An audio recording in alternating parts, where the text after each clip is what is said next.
জায়েদ খানের খিদি আছে না কিছু নাই। জায়েদ খান হয়তো ডিগবাজি দেয়। জায়েদ খানের কোনো সিনেমা দেখেন? আমি দেখি। দেখেন নাই? জায়েদ খানের কিভাবে চিনেন আপনি? ওই ফানি ফানি ফেসবুকে যে রিলস গুলো আসে। একবার হচ্ছে নওগাঁ স্টেডিয়ামে মনে হয় আসছিল, এসে ডিগবাজি দিছে। আমার বাসা শান্তাহার, বগুড়া শান্তাহার, নওগাঁ পাশে। জায়েদ খানের কি ডিগবাজির কারণে চিনেন আপনি? আর ওই তো যে কি বলে ফানি ফানি পোস্ট গুলো দেখি। ও বলে যে সব মেয়েদের ক্রাশ নাকি ওইগুলো বলে, নিজের প্রশংসা নিজে করে। সুন্দরী মেয়েরা নাকি ছবি বালিশে নিয়ে ঘুমায়, আপনারা কি আসলে ঘুমান টুমান নাকি ছবি নিয়ে? না, এত খারাপ রুচি নাকি? সালমান খানের মতো তার বডি ফিটনেস, জায়েদ খান দেখতে খারাপ? ঠিক কেমন জানি, একটু কি করে বলবো, আমার তো ভালো লাগে না, একটুকু ভালো লাগে না।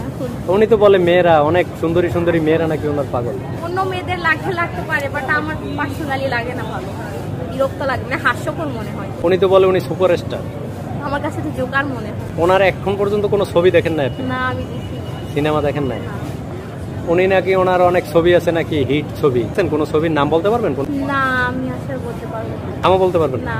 এখন কোথায় আছে জানেন জায়েদ খান? বলতে পারছি। ইন্টারভিউ দেখেন না? উনি তো আমেরিকায় আছে। থাকতে পারে হয়তো। এগুলো দেখেন নাই? না, দেখি। আমেরিকায় যে ডিগবাজি দেয় বিভিন্ন প্রোগ্রামে, রিলস বা ইউটিউব ফেসবুকে দেখেন নাই কখনো? না, দেখি। তাই যে একজন সুপারস্টার, বাংলাদেশের একজন সুপারস্টার নিজেকে দাবি করে, অথচ আপনি কোনো তার সিনেমা দেখেন নাই, তার ডিগবাজির মাধ্যমে চিনেন। মেয়েরা নাকি তার ছবি নিয়ে অনেক ফানি ফানি পোস্ট দেখি, সবাই তো ট্রোলি করে, রোস্ট করে। ওর আসলে মাথার সমস্যা, মাথার সমস্যা আছে।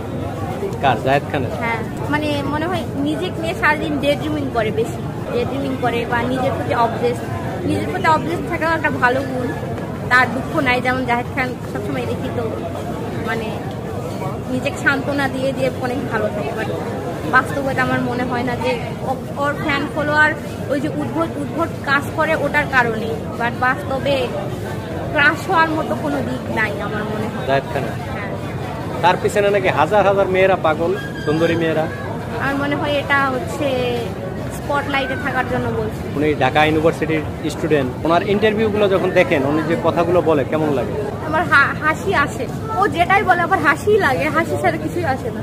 না, আমার মনে হয় না, আরো মানে ঢাকা ইউনিভার্সিটিতে পড়লে আরো বেশি আপগ্রেড হওয়া উচিত। আর ইংলিশটা বাংলিশ বেশি আসে, অনেক সময় ভুল ভালো বলে। আসলে আমি ওর সম্পর্কে আমার অত আইডিয়া নাই, দুই একটা ভিডিও সামনে আসে দেখি, তো আমি ওই জন্য বলতে পারতেছি না। সালমান খানও তো বিয়ে ছেড়ে আসে, খালি প্রেমী করে আর ছাকাই খায়, ও মনে হয় ছাকা খায় না, যায় না। সালমান খান তো সালমান খান, আর জায়েদ খান তো জায়েদ খান।